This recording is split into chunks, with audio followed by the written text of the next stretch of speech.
Hi everyone. I just thought I'd do another YouTube video. Um, Leave behind a record of all the things I've been thinking in my life. There's so much I want to cover, but anyway, here's a challenge for anyone. If you could take one sheet of paper and you could write down on that one sheet of paper everything that you actually believe, um, obviously that would be impossible, but try to do it as an approximation and say things with the best possible language you can. It's like mapping all of the beliefs you have into a language, the English language here, onto a single piece of paper. What would be the best possible mapping of your belief system and what you believe in? And I thought I do that here. And so here, I think the most important thing you can start with is the idea that we exist. I think it's, they're the Matrix. Maybe we live in a simulation and everyone's a non-player character, an NPC. Maybe Descartes, the idea of the evil demon, creates this illusion of the exterior world. There's all kinds of weird ideas like that. A lot of religious preachers, I guess, would want you to start with the idea that God exists, but you don't know that. I assume that it's true, but you don't know it. And also, a lot of people might begin a belief system like Descartes. I think, therefore I am, which I think has a little bit of a problem. It's a very minor problem. It's not a bad way to begin because you know that you exist at least. But I think it's better to just start with the idea that we exist. Because you automatically start to build a belief system that's based upon how you interact with others, and other people are just as as valuable and just as important to you as a matter of principle, as a matter of logic. It's an axiom. However, somebody in a room over there could be suffering intensely, and you could be in the room right here, right next to them, and be happy. It's ridiculous that we have a life that's like this, but that's why you have to, that's why the idea of loving thy neighbor, which we find in the Bible, I don't think the Bible's, anything particularly special except, I don't think it's but it is filled with things that you can try to take from and use to create art and to use to create, a system of beliefs. And the idea of loving thy neighbor is important. And the operative question, which is also in the Bible, is who is your neighbor? And I'd say every single person that lives. But we are made in such a way that we're part of groups, and sometimes being part of group means that we need to outcompete or even do evil or commit war against another group. And that's been, a constant baffle to me. I've always, was proud of stories of people who transcended war by refusing to participate in it. Yeah, I get that. But given my druthers, if the leader of my group, my president, my governor of Pennsylvania, because I'm thinking the Civil War there, if they were telling me that I needed to pick up weapons and go fight, it would be a really, really hard road for me to say no to that. I feel like, it's my duty. I have to go do it. And, the separation between us, human beings, can become so pronounced that the only way to deal with our separation is to fight with each other. And, I think that's like Jesus says in the New Testament, blessed are the peacemakers, for they shall be called sons of God. And, anyone who can make peace when war is about to break out, wow, they're just got to be the greatest people there are. And it doesn't have to be sons. I'm sure it can be daughters. But so any system of belief that you have should start with the idea that we exist. Now, you need to immediately recognize that you have no choice but to make decisions constantly based on an incomplete knowledge of the ramifications. But I think we get to a certain level of maturity in our lives that we realize that we should always try to do things that are good, as they tend to lead to good outcomes, but avoid doing things that are bad for the same reason. Now, I've seen, some people say you can never do evil so that good can arise out of it. I struggle with that one, and it may be true. I'm not sure. I can think of many stories in my imagination, where it seems like it's necessary to do something that is evil so that good can come from it. I guess I fly an airplane and I drop a bomb on somebody. I guess, is that an evil? But but you do it so that you can win a war and stop the war from happening. It's very difficult to work through that. But you should always try to do things that are good, because they tend to lead to good outcomes, and avoid doing things that are bad, because they tend to lead to bad outcomes. And do the best you can, because we are made in such a way as that we have no idea. We find ourselves in a reality where we have no idea what the outcome of our decisions are going to be. And then there's even people who argue that we don't even have free will. But I think it's better just assume that you do, whether you do or don't. It's better to assume that you do. And furthermore, I think it's better to not only to assume that you have free will, but if you've watched any of my videos, it's better to also assume that God exists, even though you can't know, and that God doesn't even know the outcome, the decisions we're going to make ahead of time. He can't even see. Not only can he, he can see, a lot of choices we can make, and he see many possible outcomes of creation. But I think he has made a creation that started with an initial set of rules and an initial condition, and has flowered to the moment that we have. And that the creation that he made is so complex that it's even beyond his ability to know what happens next. But you say, well, he's all-knowing. He has to know what happens next. Well, he's all-powerful. He can make a world that does that. And I've learned that, with people who have degrees in theology, arguments like this, they deal with all the time. It's like they always say God is all-powerful, all-knowing, all-loving. This seems to be contradictory. So it's a mystery, and in mystery meaning you don't know how to resolve it. So they just choose not to resolve that mystery, because God is so completely other than us, so different than us, and that you can't figure out God. I think I just disagree. I just think, when I look at the incredible greatness of the universe, whoever started this thing into play is all powerful.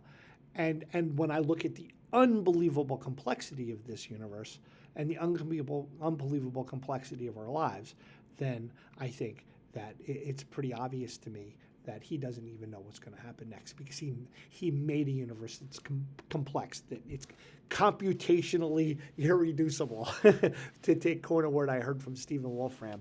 I heard from some physicists that he's not exactly, a shining star in physics. A lot of people don't like him, but whatever. I thought when I listened to him talk to Lex Friedman that it was brilliant. But anyway, okay. Let's get to the point. Let's start over. We exist.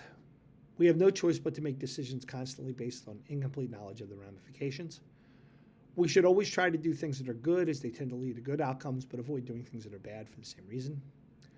No one knows with certainty that God exists or what God's nature is. However, it is usually good to think about the possibility of God's existence and God's possible natures.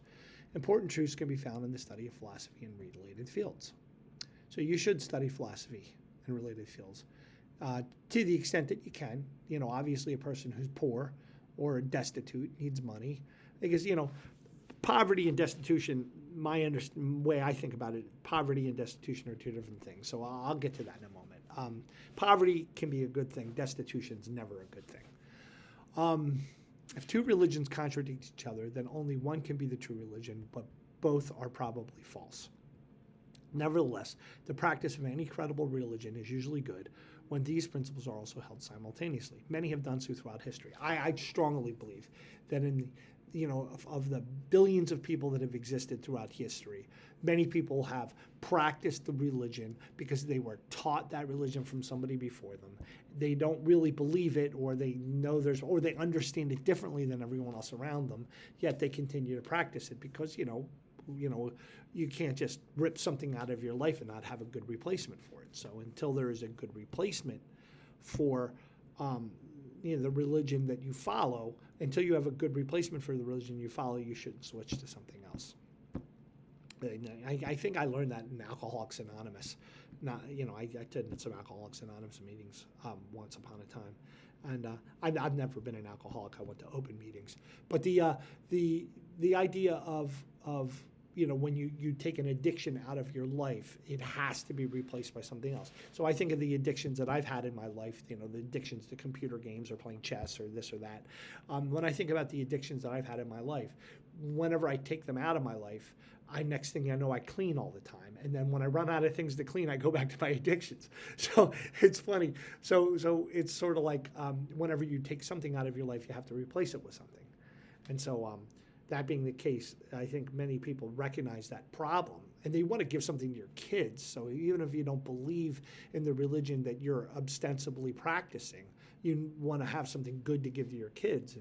And I can think of no better choice but then to give, if you're an American person, certainly to give the Christian religion to your children. And if you're Muslim or something else, to give that. But I'm Catholic, and at least my mother was. My father was Lutheran or something like that, Methodist. Whatever.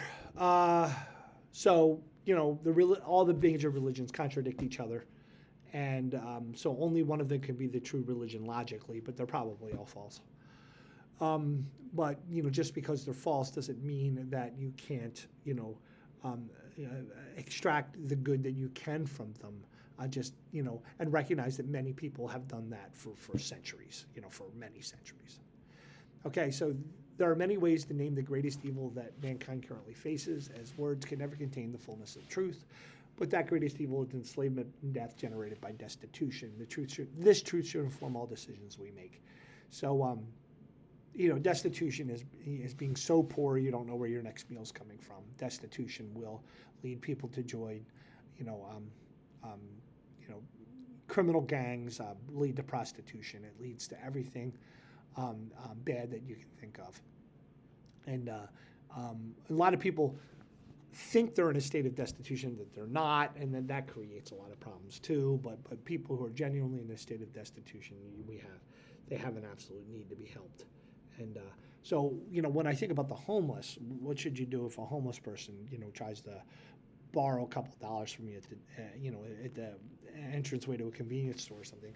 I don't give anything. I never do. But I always at least look that homeless person in the eyes, and I'll tell them, and I'll look them in the eyes. That's important, and don't turn my back on them. And I say, hey man, every penny I got is accounted for. I've got kids going to college. I'm working 2 jobs. I just I can't afford to give anything to anyone. And you'd be surprised at how often homeless people will be like, oh, they'll completely accept that, and some won't. Some will be look at you with this look of hate, But some will be, oh, I get it, man. It's okay. No, don't worry about it. I get that too. And so it's kind of interesting what you get. Mayor Kenny in Philadelphia, he says don't give money to the homeless. It keeps them on the streets. And I know there was an old priest that once said to me that any one of these homeless guys requires somebody with a full-time job and a full-time college degree to try to figure out how to help them. You get them into a homeless shelter, and the last second they're gonna say they'll beat me up in there, and they'll run away, because what they really want to do is find $5 to get to a liquor store to buy some vodka or get some more meth or whatever it is. And we got to remember there's 330 million people in America. How many 20, 30 million of those people are very low functioning and intellectually have were born with brain damage, and nobody realizes that, or whatever the case might be. And that's why I think with the computer systems that we have, all logic suggests that we should go in a direction of universal basic income, and where we just give a little bit of money to everyone every day. And we do it electronically. Everyone can have a cell phone. There's going to be, when you give everyone a cell phone, there's going to be some people that are like, we're pretty much kind of doing that. Everyone's going to be. There's always going to be some people. I'm not carrying that cell phone because, yeah, I get it. The government's going to control you with the 5G network. Whatever. You're always going to have those those kinds of problems. There's no cure for everything. But I'll tell you one thing that I truly believe. When I walk through the streets of Philadelphia and I see homeless people lying around, I think I see it as a strength of America, not a weakness. I see it as a strength. I really do. We're a free country. And if you're not hurting anybody, you do whatever you want. You know what I mean? You don't want to go into a homeless shelter? Don't. You don't want to, try to figure out how to, get through the day, without having to pay for bills and all that stuff. Fine. When it's really cold, people with good hearts are going to drive around and try to get you into the vans and bring you to homeless shelters. And usually the freezing temperatures will get you to do that. And, you know, you could sit there and say, what's the cure to the homeless problem? Well, you're asking the wrong question. The cure to the homeless problem, it's like, what's the cure for somebody who has very low functioning, is very low functioning, very low in intelligence, very, susceptible to addiction. Some people are more susceptible to addictions than others. And so all that being the case, what are you going to do? So you do the best you can, But I know that I have a job to do and a life to lead, and my job isn't to help homeless people and people who are in the business and in the job of helping homeless people. God bless them, and I'm glad I'm getting taxed for my tax dollars to help. And I'm glad some of the charitable things that I give are going to people that are trying to do that. Okay. So the next one is mankind yearns for immortality. The advancement of knowledge into computer science, biology, and related fields constitutes our best hope. We obviously want to beat death at some point. You're not going to figure out how to beat death by, you're not going to figure out how to beat death by praying about it. And I think that's obvious. You're going to beat death. We're going to beat death by advancements in biology, science, and related fields. And until such time, I think everyone should recognize that it seems more likely than not. I mean, I just think you should just accept it as an axiom because it's good for us to accept it as an axiom. That after we die, we're going to be judged. And you want to know how you're going to be judged? You don't. The best you can do is understand yourselves and the world as best you can, using mathematics, using science, talking to other people, listening to experts. Try to understand the world as absolute best you can. And then, the better you understand the world, the better you can understand, God, the better you can understand the judgment that you're going to undergo when you die. And sometimes the best way to understand the world that you live in is to care about your family and work hard, and just you do the best you can, accept the limitations that you have to accept. And I think that any reasonable person would think, and I even think sometimes people who are willfully blind about something, because to be not blind about something, it was too hard. And that's the life we live in. And I think that the judgment that you're going to undergo is going to be a lot more gentle than a lot of people would think. A lot of religious preachers would have you otherwise think. I honestly think that there probably is a hell. And, it's a place where you go where you're excluded from all the good things that God could make for you. If he could make this world, think about what he can make after this world. It's incredible, But if you choose to do evil to your neighbor willfully, you choose to do evil to others willfully, and you go through your whole life doing that, and you fully recognize that you're, at every step along the way, you even think, hey, I might pay a horrible price for this after I die, but I'm going to keep doing it anyway, And you don't try to find some way to stop it, arrest it. Yeah, I mean, there's going to be hell for you. I look at George Carlin, and one of my favorite comedians, but he used to say some pretty mean things about religion, and I do think him and some of the other religious haters, they just go too far. They go too far. So it is what it is.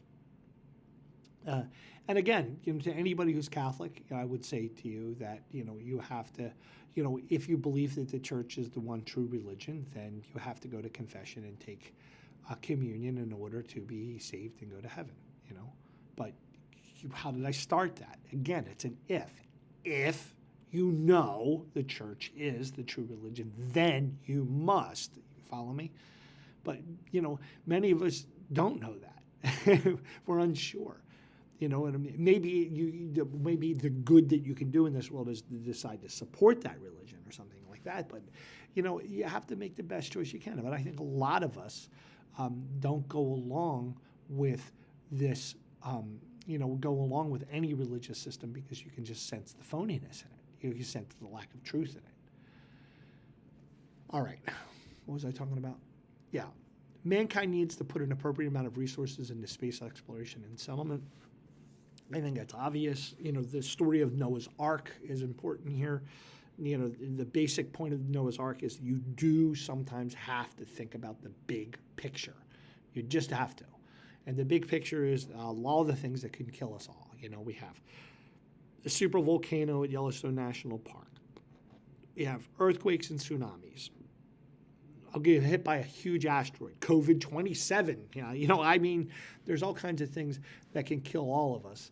There has to be an appropriate amount of resources to trying to protect humanity from all of the big picture things that can do such damage to all of us.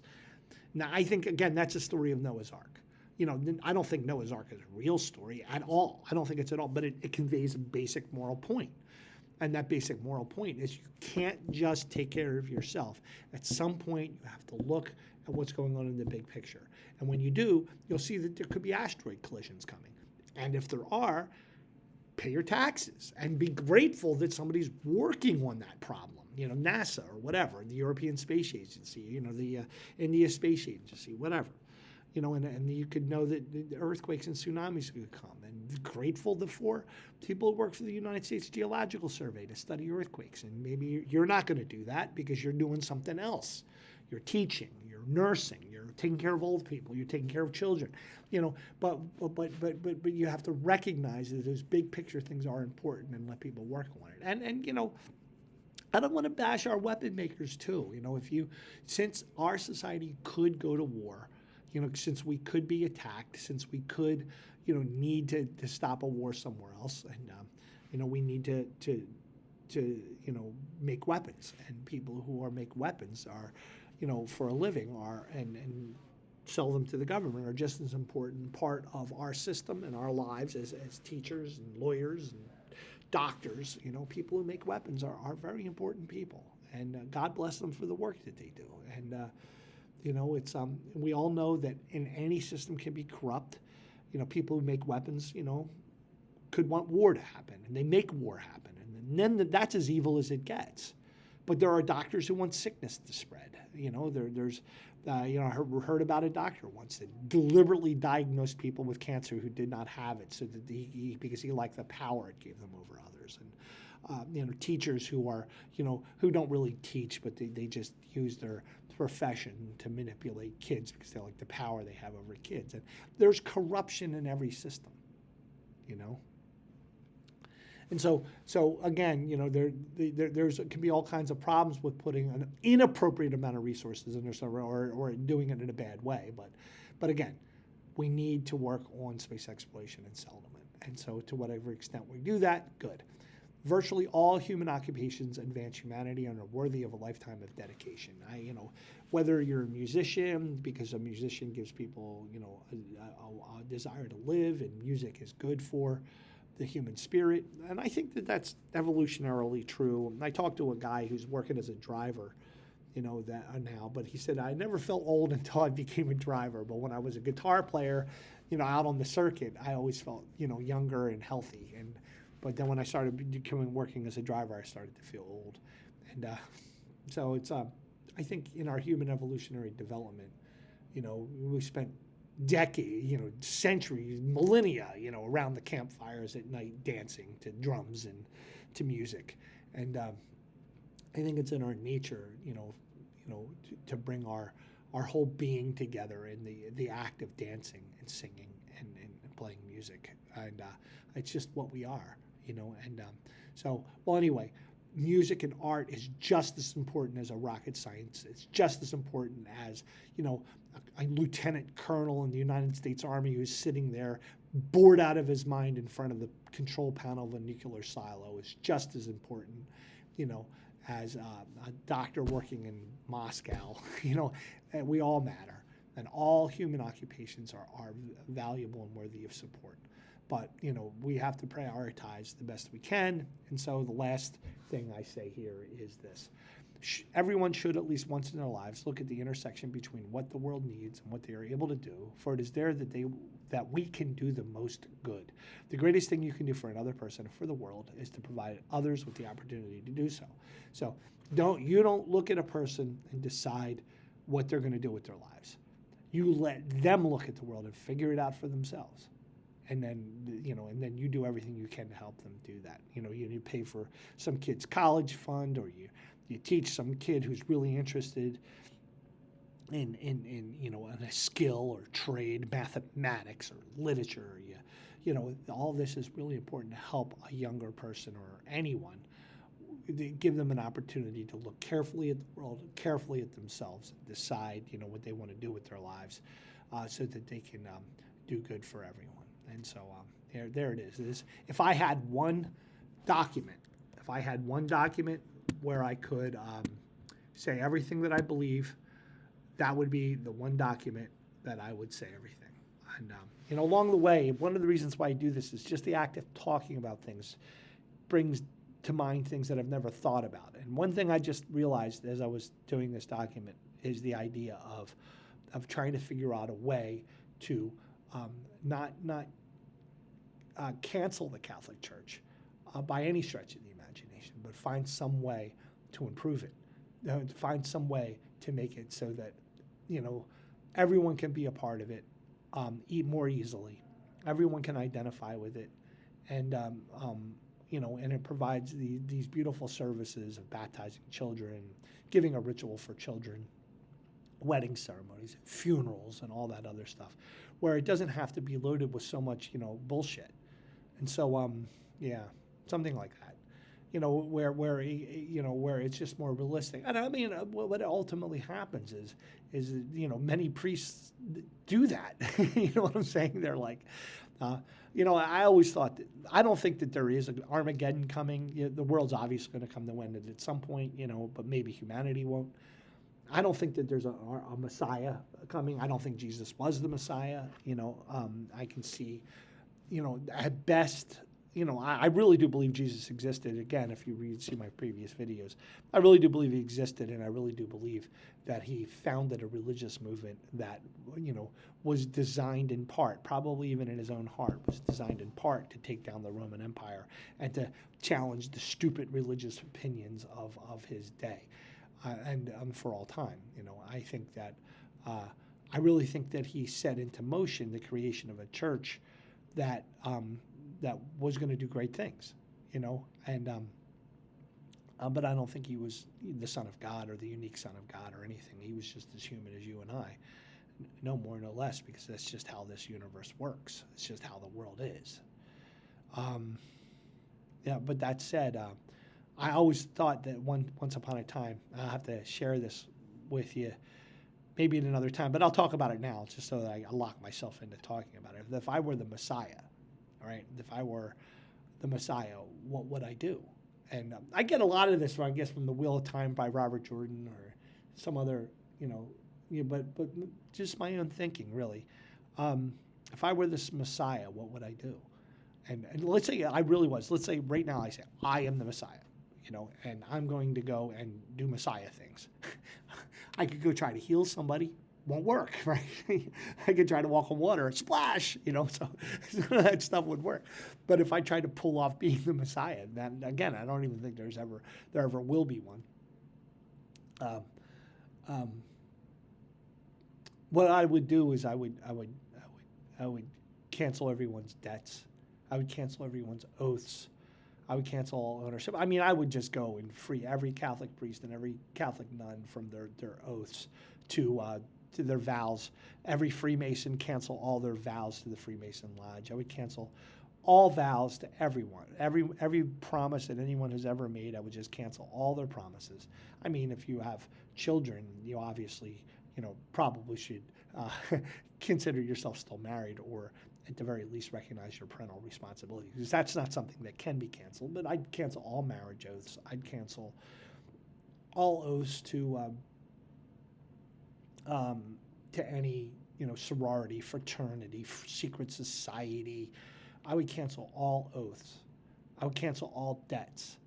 But I mean, you got to be really, really, really careful about canceling all debts. It's better to do that as a where we agree upon legislation collectively in America or across the world that would slowly but surely, roll out universal basic income so everyone no longer has any debt and gets a little bit of money every day. But there's plenty of resources for governments and companies and what to continue to do the important things that they do.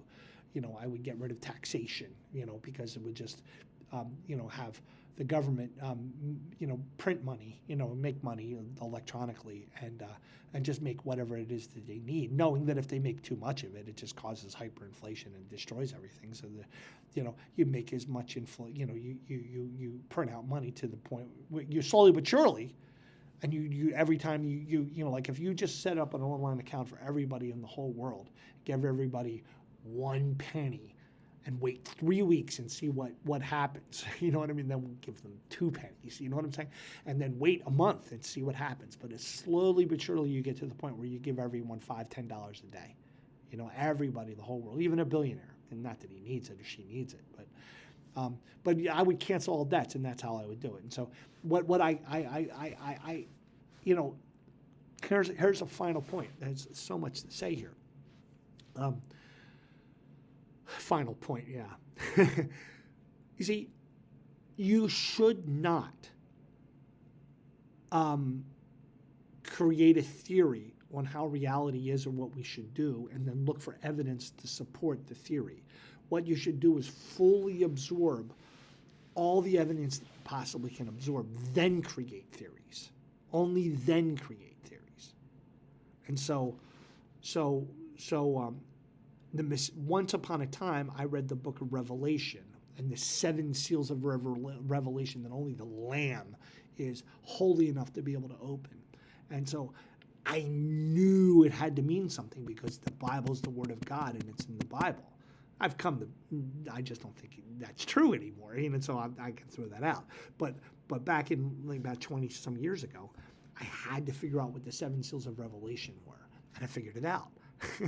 It's a total act of my own creativity, but it was generated by the need to know the Bible is true, and these things have to mean something. And so the 7 seals of Revelation were debt,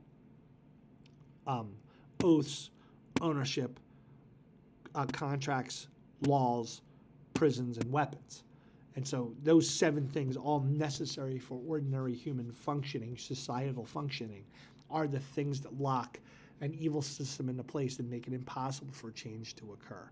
And so, I would definitely I've heard some stories about nuns living together and they live in such a toxic situation that they should just get out.